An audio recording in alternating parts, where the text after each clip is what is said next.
Hello, good evening, students. Today in 11th class physics, we are continuing our discussion on Newton's laws of motion. तो laws of motion क्या है ये अभी हम लोगों ने एक brief introduction लिया था previous class में. We had studied about Newtonian mechanics. We had studied a little bit about theory of relativity. We had studied about what quantum mechanics है ना, ये सारी चीज़ें अभी हम लोगों ने पढ़ी थी. फोर्स क्या है इसके बारे में भी पढ़ लिया था. तो फोर्स क्या है बच्चों? फोर्स एक ऐसी एजेंसी है which causes motion or tends to cause motion of the object. Force क्या है? एक ऐसा पुश या पुल which either stops or tends to stop the motion of the object. ठीक है. फिर उसके बाद अभी हम लोगों ने लिया था force is a push or a pull which changes the direction of motion or tends to change the direction of motion. फिर उसके बाद हमने बताया था force is what it tends to change the shape और साइज ऑफ द ऑब्जेक्ट और it actually changes the shape और size of the object, है ना. तो फोर्स के बारे में अभी हम लोगों ने ये सब पढ़ा था. फिर अभी हम लोगों ने टाइप्स ऑफ फोर्सेस पढ़े थे कि भाई ये किस टाइप के फील्ड फोर्सेस होते हैं और contact forces. Now today we are starting our class with Newton's laws of motion. तो फर्स्ट लॉ ऑफ मोशन आज अभी हम लोग ले रहे हैं. First law of motion. तो फर्स्ट लॉ ऑफ मोशन अभी हम लोगों को ये कहता है, बहुत सिंपल सा लॉ है ना. एनी ऑब्जेक्ट एट रेस्ट, कोई ऑब्जेक्ट अगर रेस्ट पर है तो रेस्ट पर ही रहेगा. सिंपल है. अपने आप ये अपना मोशन स्टार्ट नहीं करेगा. मोशन कब स्टार्ट होगा? इसका स्टेट ऑफ रेस्ट कैसे चेंज होगा, या इसका स्टेट ऑफ रेस्ट चेंज करने के लिए क्या करना पड़ेगा? एक फोर्स लगाना पड़ेगा. तो न्यूटन ने इसको लॉ के फॉर्म में कह दिया कि भाई ऑब्जेक्ट अगर रेस्ट पर है तो ये रेस्ट पर रहने की ही टेंडेंसी रखेगा, और अगर आप इसको इसके ऊपर कोई फोर्स नहीं लगाते तो ये हमेशा रेस्ट पर रहने वाला है. So object at rest will never start its motion on its own. An external force और an external agency will be required to start the motion of an object. तो ये सिंपल सा स्टेटमेंट है जो अभी हम लोगों को ऐसा लगता है कि लॉ के फॉर्म में देने की जरूरत क्या है. भाई अगर कोई ऑब्जेक्ट रेस्ट पर है तो कैसा रहेगा? क्या ये अपने आप चलना शुरू कर देगा? No, it will never start its motion. So any object at rest will never start its motion on its own. ये इस लॉ में कहा गया है. फिर उसके बाद any object in uniform motion continues to remain in uniform motion unless a force is applied on it. तो ये देखने में थोड़ा सा ऐसा लगता है कि भाई ये फॉलो नहीं हो रहा. किसी ऑब्जेक्ट को, जैसे फुटबॉल को, अगर आपने कुछ वेलोसिटी दी तो this comes to rest on its own, ऐसा लगता है.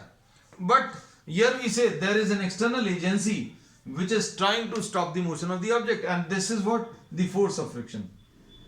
तो force of friction अगर absent है, if the force of friction is absent, then we say then that any object in motion, in uniform motion, will tend to continue to remain in uniform motion unless an external force is applied on it.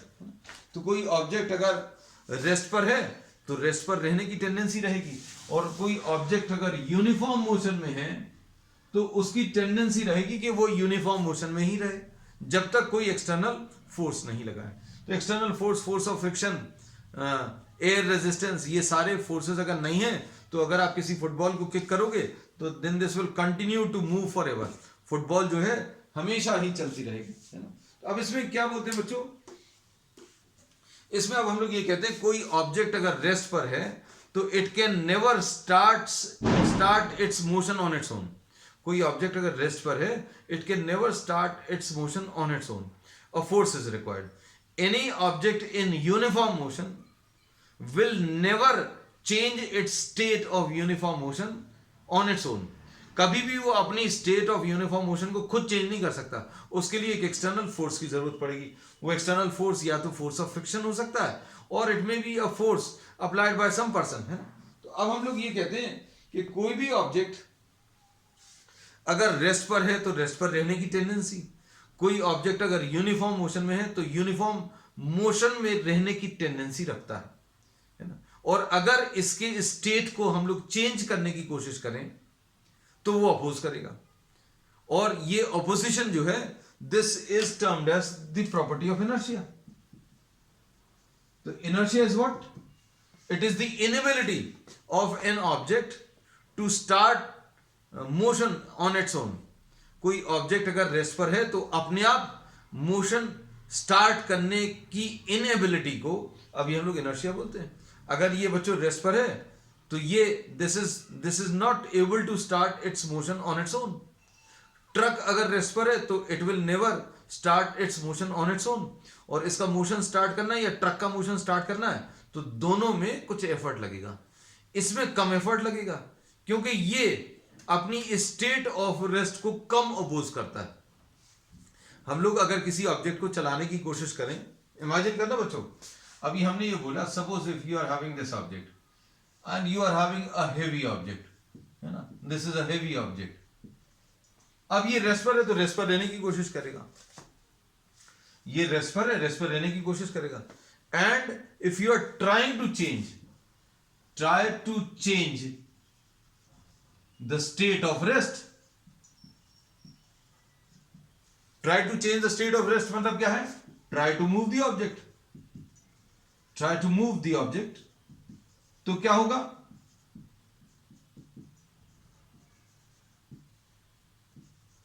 Both oppose any change in its state of rest.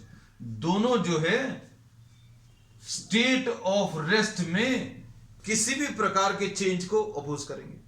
State of rest में change मतलब चलाने की कोशिश, चलाने की कोशिश में अगर इसको चलाने की कोशिश करो, इसको चलाने की कोशिश करो, दोनों मना कर देंगे तो इसका ऑपोजिशन जो है कम रहेगा। क्यों? इसका मास कम है। और इसका ऑपोजिशन ज्यादा रहेगा।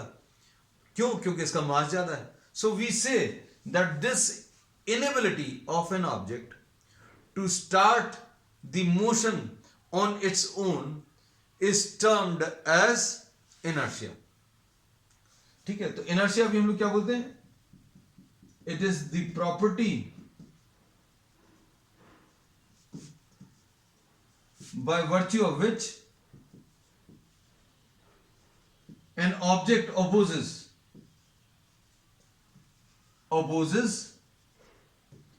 any change in its state of rest or of uniform motion। ठीक है, तो ये इनर्शिया की डेफिनेशन ले ली। अब इसमें बच्चों अभी हम लोग फर्स्ट लॉ का स्टेटमेंट अभी नहीं बराबर दिया है, ये आप खुद लिख लेना, है ना। तो फर्स्ट लॉ ऑफ मोशन क्या है? First law of motion, any object at rest continues to remain at rest, any object in uniform motion continues to remain in uniform motion unless an external force is applied on it. And every object tends to oppose any change in its state of rest or of uniform motion unless you are applying a force on it, है ना। तो अभी हम लोग ये कहते हैं बच्चों, आप इसको बहुत सिंपल भाषा में अगर बोलें तो अगर एक लाइट ऑब्जेक्ट ले लें, जैसे suppose for example if you are taking a cycle and if you are taking a motorcycle and if you are taking a car, और तीनों रेस्ट पर हैं। You are taking a cycle, you are taking a bike and you are taking a car, and all these three are at rest, all these three are at rest। तो if you try to change the state of rest, अगर आप इनको जो कि rest पर हैं इनको चलाने की कोशिश करो, you are changing the state of rest, तो तीनों अपोज करेंगे, तीनों मना कर देंगे चलने से। और ऑपोजिशन सबसे कम किसका रहेगा? साइकिल का। कैसे पता चलेगा? भाई जो सबसे कम अपोज करेगा, हम इसको चलाने की कोशिश कर रहे हैं, ये मना कर रहा है, लेकिन इसका अपोजिशन कम रहेगा। क्यों? क्योंकि इसका मास कम है। अब आप ट्रक को चलाने की कोशिश करो, ट्रक को अगर आप चलाने की कोशिश करोगे तो उसका मास ज्यादा है, वो ज्यादा अपोज करेगा, ज्यादा जोर से मना करेगा कि हम नहीं चलेंगे, है ना। तो अभी हम लोग बोलेंगे उसका इनर्शिया ज्यादा है।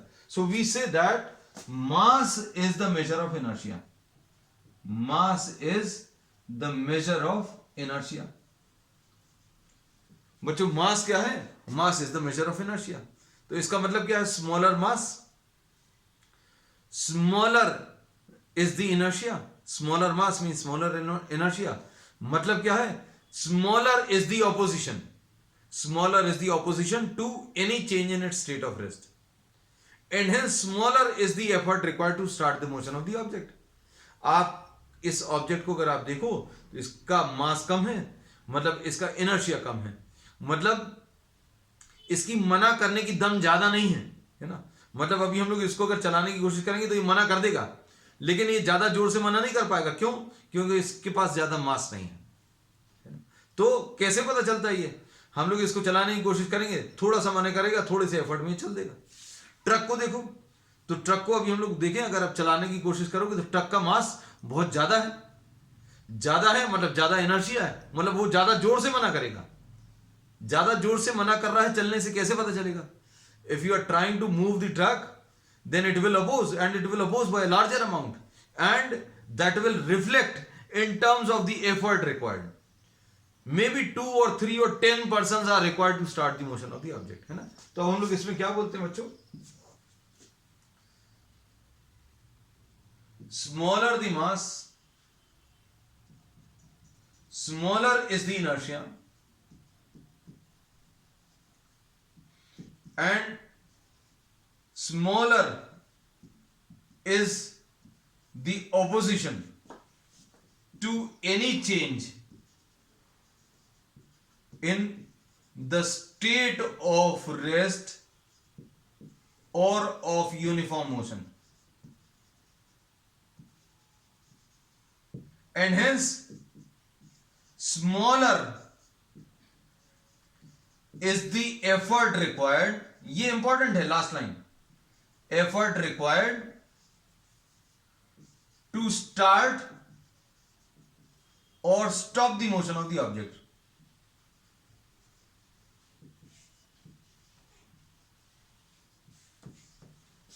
अब इसका मतलब क्या है बच्चों?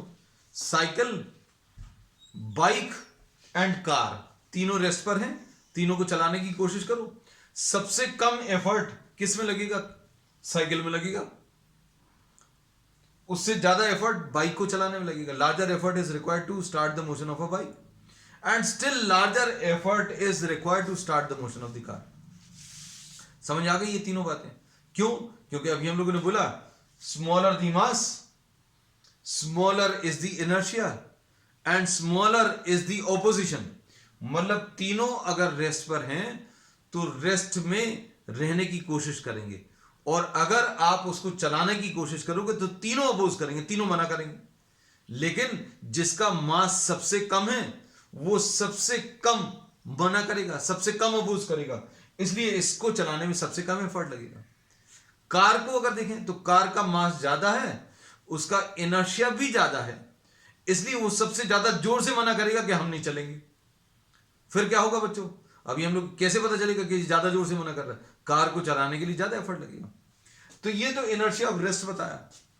The inability of an object to start its motion on its own, अपने आप अपना मोशन स्टार्ट करने की टेंडेंसी रहती नहीं है, फोर्स लगाना पड़ता है ना। और फोर्स जो लगाना पड़ेगा that will be measured by inertia, और इनर्शिया कैसे मेजर करते हैं? मास से मेजर करते हैं।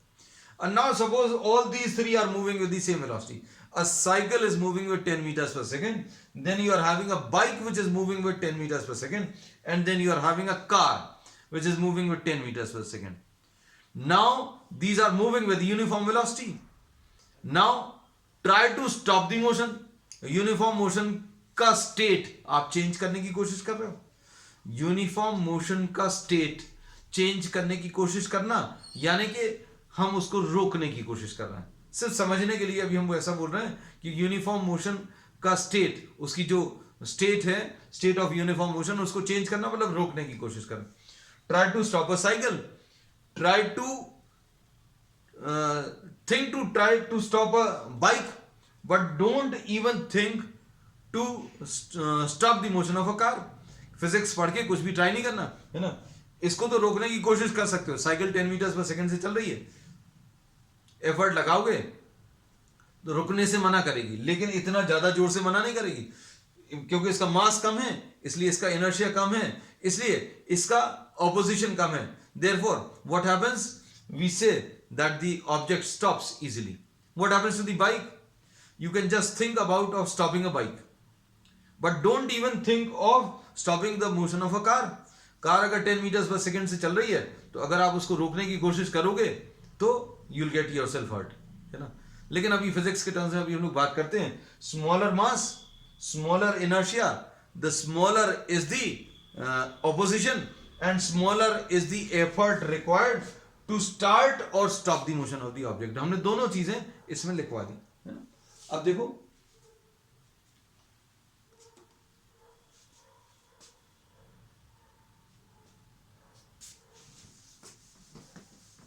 तो बच्चों इनर्शिया जो है, इनर्शिया की डेफिनेशन ले ली।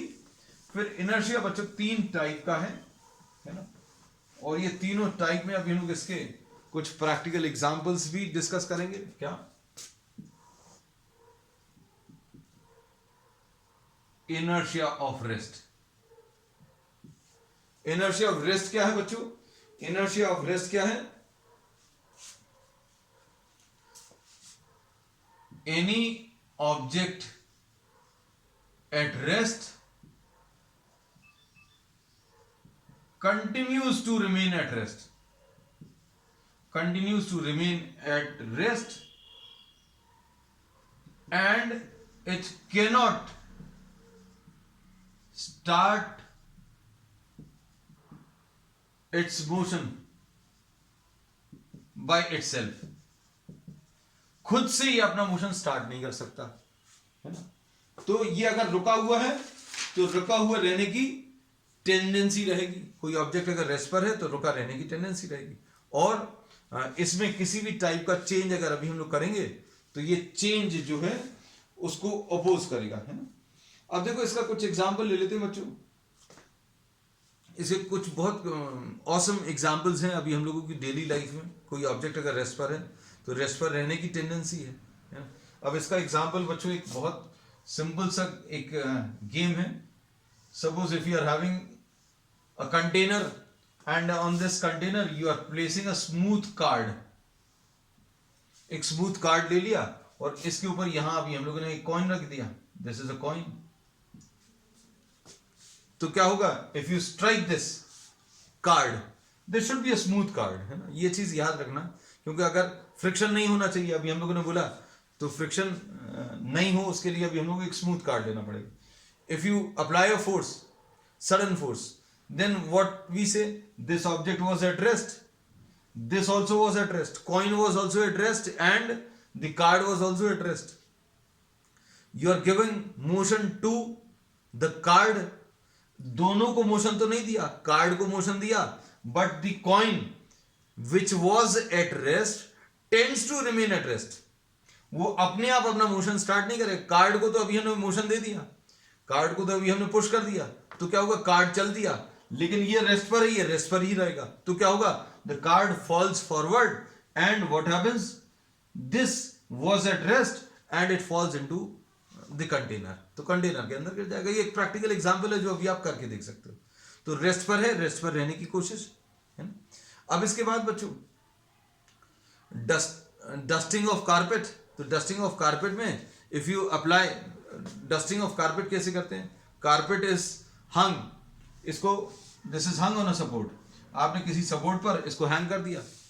हैंग करने के बाद बच्चों क्या किया है अभी हम लोगों ने इसमें? If you are applying a force, जैसे सपोज फॉर एग्जांपल इसको हैंग करके, इसको अभी हम लोगों ने हैंग कर दिया and you strike this with the help of a stick. Stick से अगर आप स्ट्राइक करोगे तो क्या होगा? You are imparting motion. ये रेस्ट पर था, इसके अंदर के डस्ट पार्टिकल्स भी रेस्ट पर थे, लेकिन आपने स्टिक से स्ट्राइक करके क्या किया? कारपेट को तो मोशन दे दिया, तो कारपेट अपनी जगह से अलग हो गया।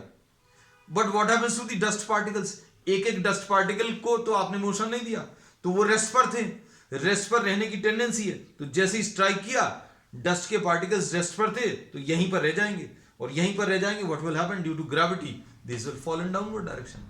तो ये बच्चों एग्जांपल है किसका? इनर्शिया ऑफ रेस्ट का। एक और example, when you are sitting in a bus and the bus starts suddenly, you must have felt this in your school buses. What happens if the bus starts suddenly? बस अगर suddenly start हो तो क्या होगा? बस rest पर थी, बस के अंदर जो सीट अटैच्ड है, that is a part of the bus, that is also at rest, and you were sitting on the seat and you are also at rest. Your lower portion, this portion, along with your legs, were at rest. When the motion starts suddenly, the bus comes in motion. बस में तो एक engine लगा है, तो उसने अपना motion start कर दिया. बस ने अपना मोशन स्टार्ट किया, सीट्स ने भी चलना शुरू कर दिया, and your lower portion, your legs which were in contact with the bus, these also start the motion. लेकिन इसको क्या होता है, upper portion, it tends to remain at rest. ये सब कुछ आगे बढ़ गया, लेग्स आगे बढ़ गई, ठीक है, और फिर क्या हुआ, सीट भी आगे बढ़ गई, बस भी आगे बढ़ गई, लेकिन ये रेस्ट पर है, रेस्ट पर रहने की कोशिश करता है. तो क्या होगा, we fall in backward direction, हम लोग पीछे की तरफ गिर जाएंगे. खड़े हैं तो भी यही होगा, बस चल दी, बस का फ्लोर भी चल दिया, हमारे पांव जो बस के कांटेक्ट, फ्लोर के कांटेक्ट में, वो भी चल दिए, लेकिन ये क्या होगा, ये अपर पोर्शन ये रेस्ट पर रहने की कोशिश करेगा. तो बस आगे बढ़ गई, हम रेस्ट पर हैं, तो क्या होगा, it appears as if we are falling in backward direction, है ना. तो ऐसे बहुत सारे बच्चों एग्जांपल्स हैं. ये और एक बहुत ऑसम एग्जांपल है इसमें बच्चों, ये एकदम प्योर साइंटिफिक है, ये तो डेली लाइफ फिनोमेना है. We are having another example which is completely related to this first law, and inertia of rest से related है. You can try this, you can have a try at this. Suppose here you are having a support, और यहाँ पर एक thread लिया, and here you are having a block, and here you are having another thread. This is thread A, this is thread B.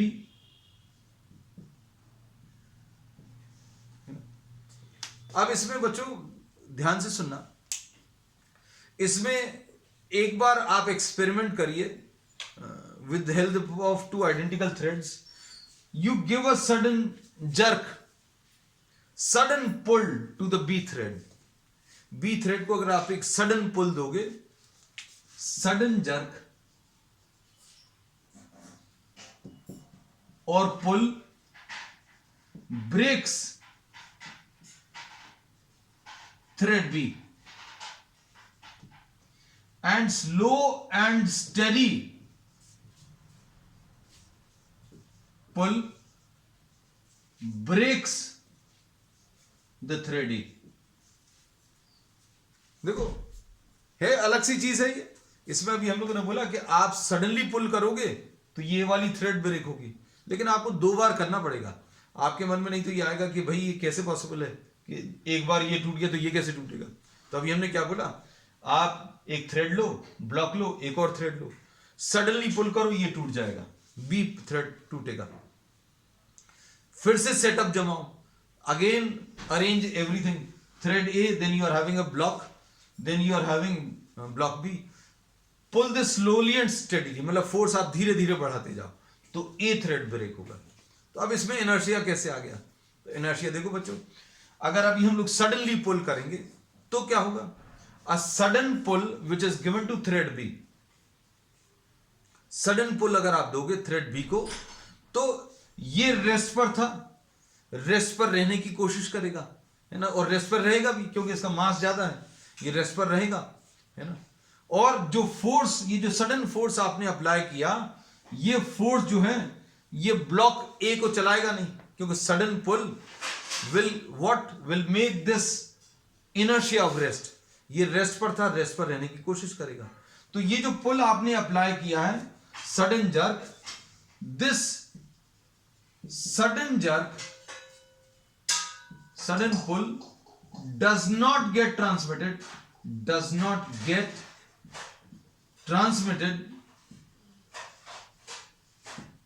to A. A पे transmit नहीं होगा, क्यों, due to inertia of rest, due to inertia of rest of the block. Rest पर है,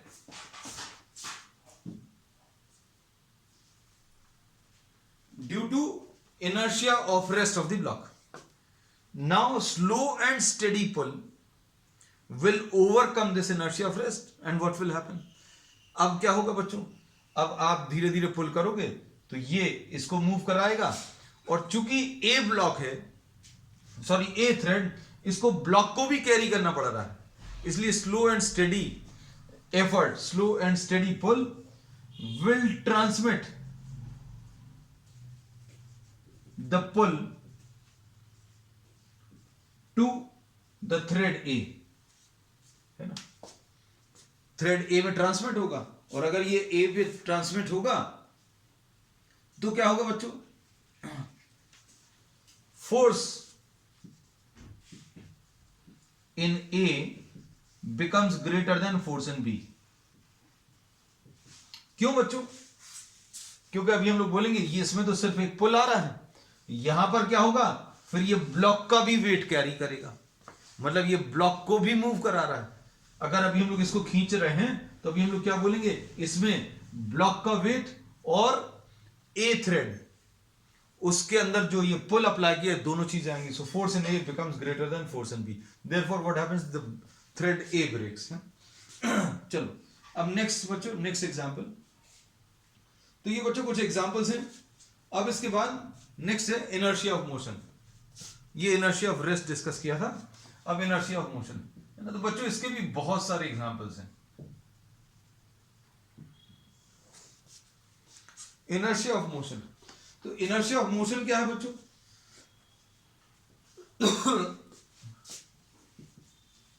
an object in uniform motion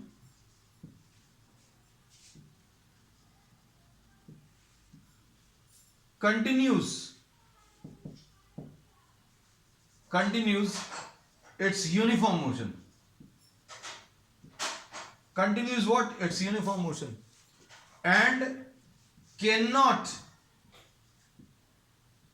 stop की जगह you लोग retard बोल सकते हैं, cannot stop or accelerate on its own, मतलब ये अपने आप कुछ नहीं होगा, यूनिफॉर्म मोशन में है तो यूनिफॉर्म मोशन में रहने की टेंडेंसी है ना। तो अब हम लोगों ने इसमें ये बोल दिया बच्चों कि कोई ऑब्जेक्ट अगर यूनिफॉर्म मोशन में, तो यूनिफॉर्म मोशन में रहने की टेंडेंसी है। तो अब इसके बच्चों ये इनर्शिया ऑफ मोशन के बहुत सारे एग्जांपल्स हैं। अभी हम लोग इसमें ये बोलते हैं, बेस्ट एग्जांपल है बस का, फिर से ले लो। बस चल रही है, sudden brakes applied, sudden brakes, sudden brakes अगर आप अप्लाई करोगे तो क्या होगा, bus was in motion, the seat and the passengers were also in motion.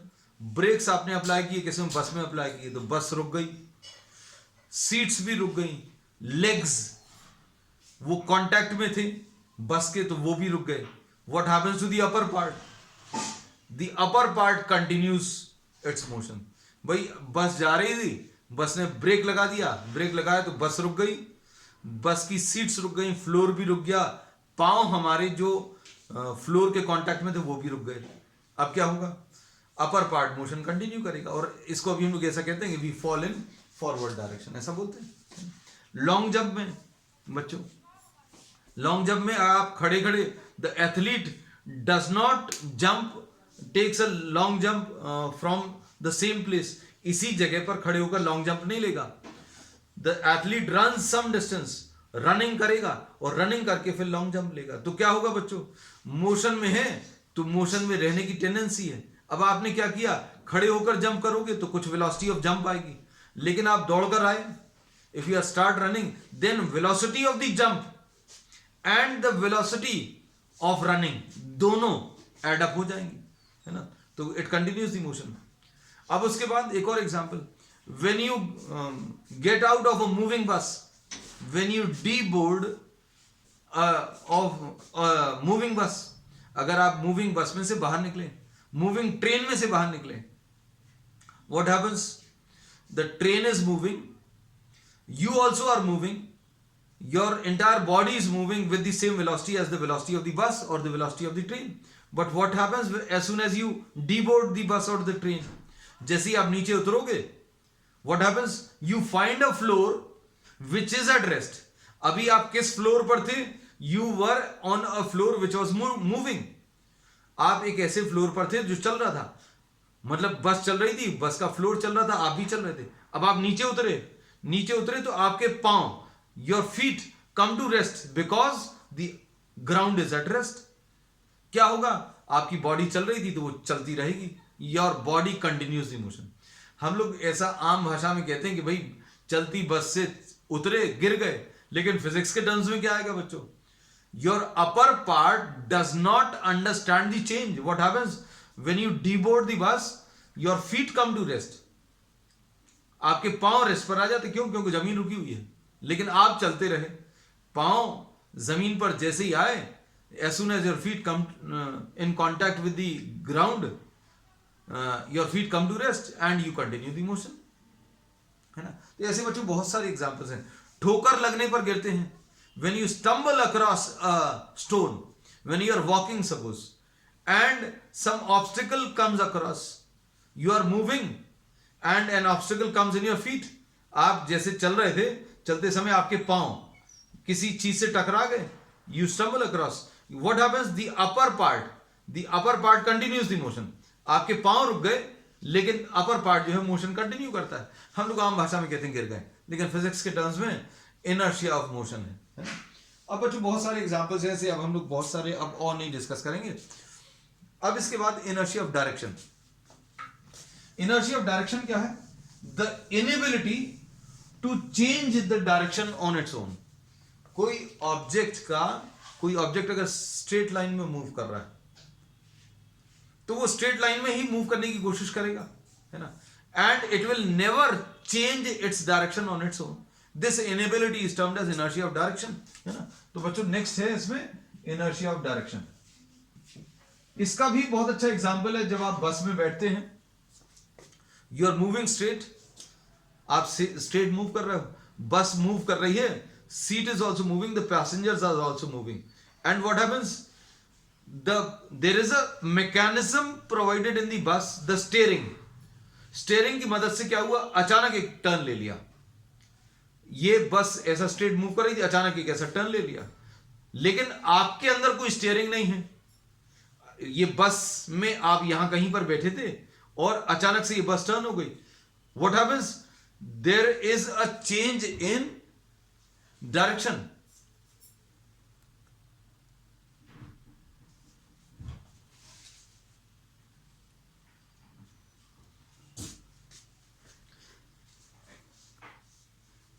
तो बस has a mechanism with the help of which the bus can turn.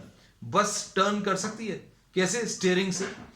तो बस जैसी टर्न करेगी, स्टीयरिंग जैसी घुमाया ड्राइवर ने, तो बस तो टर्न हो गई, उसका फ्लोर भी टर्न हो गया, उसकी सीट्स भी टर्न हो गई। लेकिन आपको क्या होगा बच्चों? आप स्ट्रेट लाइन में चल रहे थे और आप स्ट्रेट लाइन में चलने की कोशिश करोगे।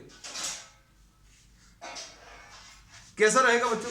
इसमें अभी हमने बोला कि आप किसी बस में अगर बैठे हुए हैं, आप किसी बस में बैठे हुए यहां कहीं पर, है ना? This is the bus which is moving and suddenly it takes a turn, ऐसा कुछ आ गया। तो आप यहां पर जो बैठे हुए हैं, तो आप सीधा जाने की कोशिश करोगे। आप अगर सीधा जाने की कोशिश करोगे, बस ऐसी टर्न हो गई और आप सीधा जाने की कोशिश करोगे, तो it appears as if you are following in outward direction.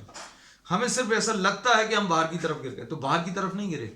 This is the inability, our inability to change the direction. Bus के पास तो एबिलिटी है, बस में एक मैकेनिज्म है, उसने ऐसा घुमाया तो बस टर्न हो गई। लेकिन हम सीधे जा रहे थे, हम सीधे जाने की कोशिश करेंगे, और वो सीधे जाने की कोशिश में हमें कैसा लगता है कि बस तो अचानक ऐसी टर्न हो गई और अभी हम सीधे जा रहे हैं, तो बस अगर ऐसी कुछ टर्न हो गई, हम सीधा जाने की कोशिश कर रहे हैं। सीधा जाने की कोशिश मतलब बाहर की तरफ जाएंगे। बस अब ऐसे ही जाने की टेंडेंसी है और हम ऐसा लगेगा as if we are following in outward direction, है ना? अब इसके बाद नेक्स्ट बच्चों, अब हम लोगों ने इसमें न्यूटन्स फर्स्ट लॉ में ये पढ़ लिया। क्या पढ़ा? न्यूटन्स फर्स्ट लॉ हमने बहुत डिटेल में डिस्कस कर लिया, है ना? There were still many number of examples which are possible, which I have not been able to discuss, obviously for the reasons because we want to move away straight on the problems, है ना? Problems पर जल्दी से आना है, तो कल अभी हम लोग सेकेंड लॉ और थर्ड लॉ पढ़ेंगे। आज अभी हम लोग सिर्फ फर्स्ट लॉ भर कर पाए, है ना। अब हम लोग इसमें एक चीज अभी हम लोगों को पता चल गई कि Newton's first law of motion के हिसाब से Newton's first law of motion के हिसाब से स्टेट ऑफ रेस्ट और स्टेट ऑफ यूनिफॉर्म मोशन, ये दो ऐसी स्टेट्स हैं जो इक्विवेलेंट हैं फर्स्ट लॉ के हिसाब से। कैसे कि भाई स्टेट ऑफ रेस्ट पर अगर कोई ऑब्जेक्ट है तो इसी पर रहने की टेंडेंसी रहेगी, आप इसको चेंज करना अगर पड़ेगा, if you have to change the state then you have to apply a force on it. और अगर आपने कोई फोर्स नहीं लगाया, अगर कोई फोर्स नहीं लगाया, if no external force is applied on the object, then object at rest will tend to remain at rest. Object अगर रेस्ट पर है तो रेस्ट पर रहने की कोशिश करेगा।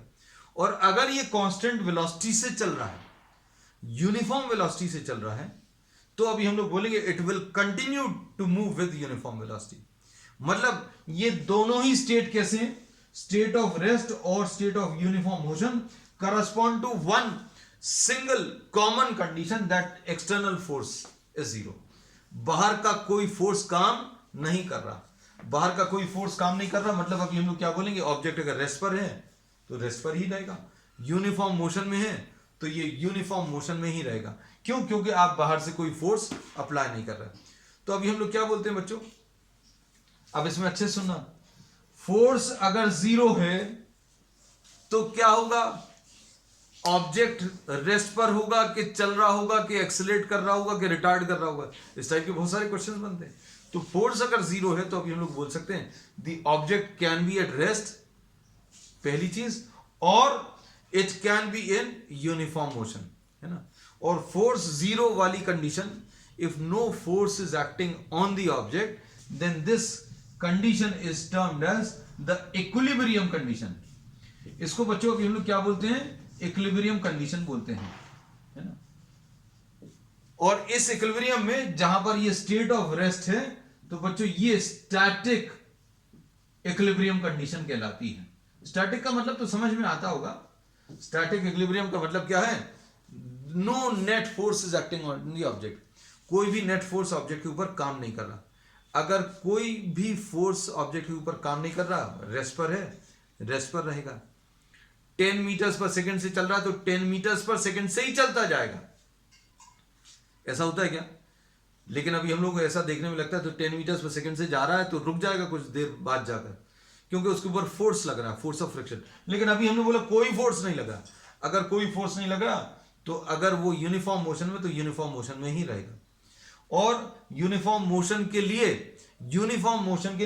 No force is required, no external force is required.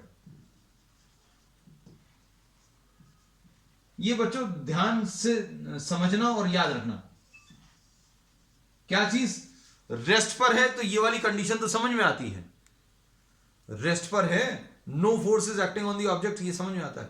लेकिन अगर कोई ऑब्जेक्ट यूनिफॉर्म वेलोसिटी से चल रहा है तो भी अभी हम लोग बोलेंगे उसके लिए भी कोई फोर्स की जरूरत नहीं है। यूनिफॉर्म वेलोसिटी से अगर चल रहा है 10 मीटर्स पर सेकंड से तो 10 मीटर्स पर सेकंड से ही चलता जाएगा, है ना। और ये state of uniform motion when no force is acting on it, इसको अभी हम लोग डायनेमिक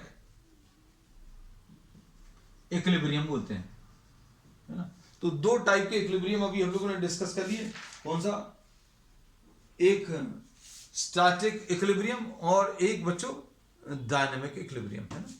तो आज के लिए बच्चों बस इतना ही। We will continue with what the second and third law. First law में डिस्कशन बहुत ज्यादा था, है ना। हालांकि अब इस पर बेस बहुत ज्यादा न्यूमेरिकल प्रॉब्लम्स तो नहीं बनते, लेकिन हाँ थ्योरेटिकल क्वेश्चंस जो हैं वो बहुत सारे बनते हैं। हाँ, इसका यूज प्रॉब्लम्स को सॉल्व करने में होगा, कैसे होगा, that will be discussing in the subsequent classes. तो आज के लिए इतना है। Will continue with the same topic on the next time. That's all good.